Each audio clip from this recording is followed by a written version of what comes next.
மகாநதி அடுத்த வர எபிசோடில் பார்த்திங்க அப்படின்னா விஜயும் காவேரி கோவிலில் பேசிகிட்டு இருக்கப்போ காவேரி வந்து விஜயை வந்து அவாய்ட் பண்ணுவாங்க. அது மட்டும் இல்லாமல் இவங்க 2 பேரும் பேசுகிறத பார்த்துட்டு பார்த்தீங்கன்னா காவேரியிடமா கோவப்பட்டு வீட்டுக்கு போயிடுவாங்க. இந்த நிலைமையில் பார்த்திங்க அப்படின்னா விஜய் வந்து நீ இவ்வளோ தூரம் என்னை அவாய்ட் பண்ணுற, அப்படி இருக்கும்போது திரும்ப திரும்ப நான் ஏன் உன்கிட்ட வர்றோம், நான் வந்து உனக்காக வரல, என் குழந்தைய பார்க்க தான் வந்தேன், என் குழந்தைய பார்க்கறதுக்காக உன்னை பார்க்க வேண்டியதாக ஆயிடுச்சு அப்படின்னு சொல்லிட்டு காவேரி கிட்ட விஜய் சொல்கிறாங்க. உடனே காவேரி முகமே மாறிடுச்சு.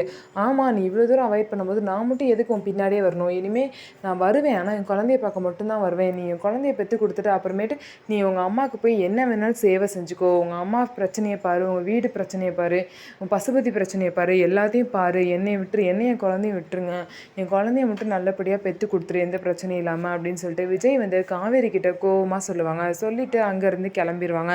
காவேரி வீட்டுக்கு வந்ததுக்கப்புறம் காவேரியோட அம்மா சாரதா வந்து ஏன்னா அந்த பையன் கூட அவ்வளோ க்ளோஸாக நின்று பேசிகிட்டு இருக்க, அந்த பையன் கூட தான் போனோம் அப்படின்னா போக வேண்டியதானே, அங்கே ஒரு கஷ்டப்பட்டு வாழ்கிற வாழ்க்கையை வாழ உனக்கு இஷ்டம்னா நீ எப்போயோ போய்க்கான்னு நான் சொல்லிட்டேன், திரும்ப திரும்ப ஏன் இப்படி மறைஞ்சிருந்து பேசிகிட்டு இருக்க அப்படின்னு சொல்லிட்டு காவேரியை பற்றி கேட்குறாங்க. காவேரிக்கு என்ன பதில் சொல்கிறதுன்னு தெரியாமல் மாட்டிக்கிட்டு முழிக்கிறாங்க. காவேரிக்கு இதுக்கு நல்லா வேணும். ஏன் அப்படின்னா ஒழுங்காக ஒரு முடிவு எடுக்க தெரியாமல் விஜய் பக்கமும் நிற்காமல் அவங்க அம்மா சொல்கிறதும் கேட்காம மாற்றி மாற்றி இப்படி பண்ணிகிட்ருக்காங்க. ஸோ எப்போ வந்து ஒழுங்காக விஜய்க்காக யோசித்து விஜய் கூட போகிறாங்களோ அப்போ தான் அவங்களோட வாழ்க்கையும் நல்லாயிருக்கும். மற்றவங்களுக்காக யோசித்து விஜயையும் ரொம்பவே கஷ்டப்படுத்திட்டுருக்காங்க.